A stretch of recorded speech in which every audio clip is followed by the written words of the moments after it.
패밀리 여러분 안녕하세요, 살빼람입니다. 메타라는 단어가 있어요. 이 컴퓨터 게임에서 온 말인데요, 어떤 게임 내에서 가장 효율적이거나 가장 강력한 방법으로서 게임에서 이기기 위해서 가장 많은 사람들이 사용하는 가장 좋은 방법을 말하는 거죠. 그리고 이 말은 다른 분야에서도 쓰입니다. 예를 들어 요새 주식이나 투자에서 최신 메타가 뭐냐 라고 물어보신다면 다들 잘 아시는 챗 GPT하고 AI가 가장 최신 메타죠. 그렇다면 다이어트에서 최신 메타는 뭘까요? 오늘 한번 알아보겠습니다. 지금부터 말씀드릴 이 메타에 관한 이야기는 의사들을 포함한 의료계, 각 나라 정부에서 시행하는 보건 정책, 평범한 일반인들의 이루어진 대중들의 인식, 이런 것 등에서 큰 흐름을 차지하는 그런 메타입니다. 일단 현재 가장 강력한 다이어트 메타가 있다면 그건 바로 역시 전통적 다이어트라고 부르는 메타입니다. 이거 굉장히 여러분 잘 알고 계신 거예요. 1번, 포화지방 때문에 안 좋으니까 고기 많이 먹지 말라고 하고요. 2번,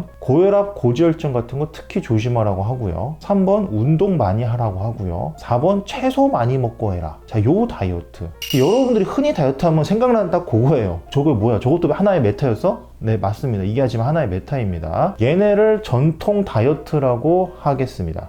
이 전통 다이어트는 일반인들의 인식에도 정말 여러분들 다 알고 있듯이 아주 강력하게 자리를 잡고 있고요. 또 전 세계 대부분의 나라에서 정말 보건 정책의 기본이 되고 있어요. 이 전통 다이어트는 현재 비만 관련된 보건 정책 등의 중요한 자리는 다 꿰차고 있고요. 그래서 몇십 년째 그 자리에서 내려오지 않고 바뀌지도 않고 있고, 다른 다이어트 방법들도 인정도 잘 안 해주고 있는 거의 완벽한 기득권 세력이라고 할 수 있습니다. 물론 이런 기득권 세력이 존재한다고 해서 방법이 한 가지만 있는 건 아니겠죠. 주식이든 공부든 세상에 방법이 한 가지만 있는 건 없잖아요. 그래서 마찬가지로 다이어트도 이 전통 다이어트 외에도 몇 가지 방법이 더 있습니다. 일단 저탄수화물 다이어트, 줄여서 저탄 다이어트 메타가 있습니다. 이 메타는 이렇게 얘기해요. 1. 지방이 꼭 나쁜 것은 아니다. 고기 먹어도 된다. 2. 탄수화물, 특히 설탕이 문제다. 인슐린 분비시켜서 지방 합성 활성화한다. 3. 좋은 지방 위주로 먹고 단백질은 적당히 먹고 탄수화물, 특히 설탕 좀 많이 줄여라. 얘네 저탄 다이어트라고 이제 알고 계시면 되고요. 그 메타가 하나 또 있어요. 이 간헐적 단식 또는 먹는 시간 조절 다이어트가 있죠. 이 메타가 가장 최근에 나오기 시작한 거고, 얘네는 어떻게 하냐. 1번, 음식 종류보다 언제 먹느냐가 훨씬 중요하다. 2번, 공복 시간을 만들어야 인슐린 분비가 조절돼서 살이 덜 찌는 몸이 되는 거다. 3번, 음식량은 똑같이 하고 음식 종류 다 똑같이 하더라도 이 먹는 시간을 제한해서 그때만 딱 먹고 나머지는 공복 시간을 확보해라. 얘네는 간단 다이어트라고 하겠습니다. 현재 다이어트계는요, 앞서 말씀드린 전통 다이어트가 기득권을 차지하고 있고, 그 외에 방금 말씀드린 저탄 다이어트하고 간단 다이어트가 또 있는, 이렇게 세 가지가 가장 큰 흐름이라고 좀 보시면 됩니다. 그러면 이 세 가지 메타 중에 뭐가 가장 좋은 걸까? 그게 궁금하실 거예요. 가장 최신에 나온 간단히 좋은 거 아니야? 아니면 역시 그래도 현재 기득권 차지하고 있고 각 나라에서 보건 정책으로도 권장하는 이 전통 다이어트가 좋은 거 아니야? 이걸 알기 위해서는 각 녀석들이 언제 어떻게 시작돼서 현재 어떻게 돌아가고 있는지를 조금 이제 좀 아셔야 돼요. 일단 전통 다이어트는 1950년대로 거슬러 올라갑니다. 거의 70년 전인데요. 당시 미국에서는 심장 질환이 엄청 늘어나고 있었고요. 1955년에는 이 당시 미국 대통령인 아이젠하워까지 심장 발작으로 쓰러졌어요. 그래서 엄청난 사회적 관심이 여기에 가게 됩니다. 결국 정말 많은 돈이 이 연구를 위해서 투입되고, 1980년대에는 여러분도 잘 아시는 그 하버드 대학에서 안셀 키스가 전통 다이어트의 기반이 되는 연구를 하나 내놓습니다. 이름부터가 엄청나요. 7개국 연구, 전 세계 7개 나라에서 이 심장질환과 지방 섭취량의 관계를 조사한 연구였고요. 결과를 보면 포화지방을 많이 먹는 나라는 심장질환이 많이 걸렸습니다. 그리고 포화지방은 주로 고기에 있죠. 그래서 이 전통 다이어트에서는 고기보다는 채소를 좀 먹어라, 채식이 좀 좋다, 이렇게 얘기를 하는 거예요. 그리고 이런 전통 다이어트는 당시에 결국 미국 정부의 인정을 완전히 받게 됐고요. 그래서 1977년도에는 이 전통 다이어트를 바탕으로 미국 최초의 국가 영양 지침이 발표되었어요. 정부가 국민들에게 뭘 먹어야 되냐, 뭐뭐뭐 드세요, 이렇게 드세요 라고 가르쳐준 거의 최초의 사례 중 하나입니다. 미국에서는 아예 최초고요. 그래서 이런 것도 우리나라에 정말 큰 영향을 미쳤습니다. 그래서 우리가 아직도 다이어트 하면은 고기 먹으면 안 되지 않아? 이렇게 생각하고, 그래서 우유도 보면은 무지방 저지방 우유가 있잖아요. 그래서 걔네가 애초에 있는 거예요. 그런데 세상에 인간이 만든 것 중에 역시 완벽한 건 없습니다. 이 전통 다이어트가 기득권을 차지하고 있고 지금도 그렇긴 하지만 이 다이어트가 맞지 않는 사람들도 분명히 많이 있었어요. 그리고 실제로 미국 등 거의 모든 선진국의 비만율이 지금 해마다 올라가고만 있는 거는 뭐 사실이죠. 그래서 사람들은 또 전통 다이어트 외에도 뭐 다른 방법이 없나 하고 좀 다른 거에도 좀 관심을 가지기 시작을 했어요. 그래서 주목을 받은 다이어트 방법 중에 하나가 바로 애킨스 박사의 저탄 다이어트, 그겁니다.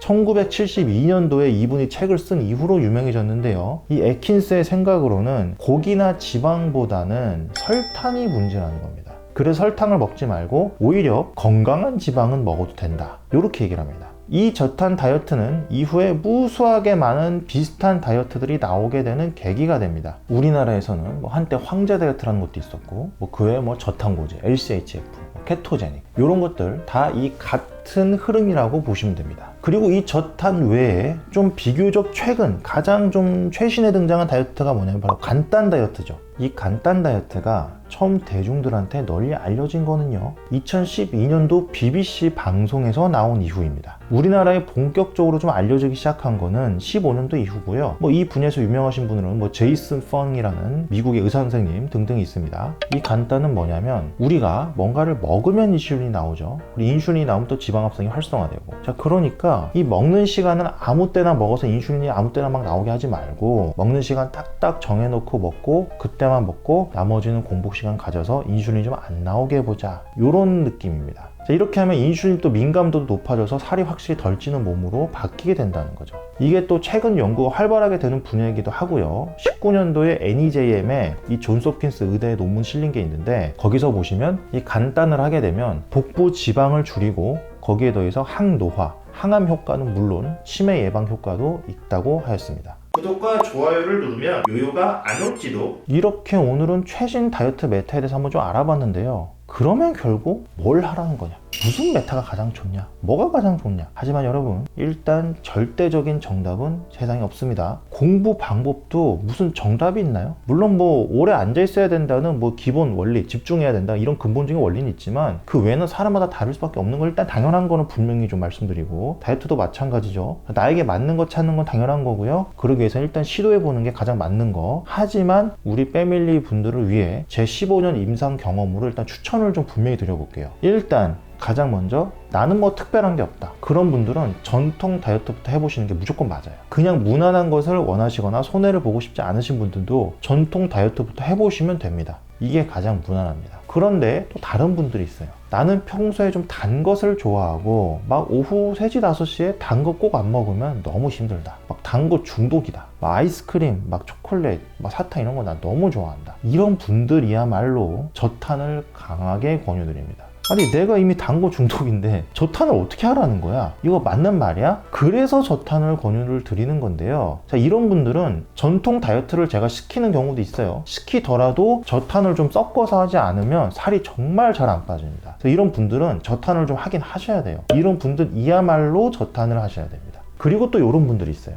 단 거 그런 거 둘째치고 그런 것보다는 이 생활이 불규칙하고 막 식사 시간이 불규칙하고 야간 근무도 있고 막 교대 근무도 있고 아무 때나 되는 대로 먹고 막 영업해야 되고 막 이때 먹었다 안 먹었다가 막 어디 누구 가르치는 직업이고, 이런 분들은 굶었다가 폭식했다가 막 먹는 거에 완전 대중이 없다는 이런 분들은 간헐적 단식해 보셔야 됩니다. 이 간단을 하면서 식사 시간을 딱 정립을 해서 이거 아예 몸에 배도록 하셔야 돼요. 아무리 내가 일 때문에 그러고 하더라도 분명히 식사 시간 내가 조절하려면요 얼마든지 할 수 있습니다. 분명히 할 수 있기 때문에 이거 몸에 배도록 하셔야 되고요. 이분들도 제가 전통 다이어트를 권유를 드리는 일이 있더라도 간단 섞어서 하시기를 꼭 권유드려요. 간단을 어느 정도는 꼭 하셔야 됩니다. 마지막으로 모든 의료인과 뭐 학계 전체 막 다이어트 관련된 모든 사람들이 전부 공감하는 다이어트 방법, 그런 거 현재는 없습니다. 뭐 앞으로도 저는 없을 것 같고요. 이게 법이라는 것도 인간이 만든 거고, 여러분 아시겠죠? 법도 완벽하지 않잖아요. 이게 모든 걸 다 해결해 주지 않잖아요, 법이. 마찬가지로 다이어트 방법도 마찬가지고 이 사람마다 다를 수밖에 없습니다. 케바케가 너무 크고요. 그리고 생각해보면 어차피 다이어트 방법들이 다 장단점이 다 있어요. 그 서로 상호 보완도 됩니다, 심지어. 그래서 아까 말씀드린 간단하고 저탄, 이 두 가지도 동시에 같이 할 수 있어요. 간단하면서 저탄해도 됩니다. 거기에 뭐 전통 다이어트를 완전 섞긴 좀 어렵지만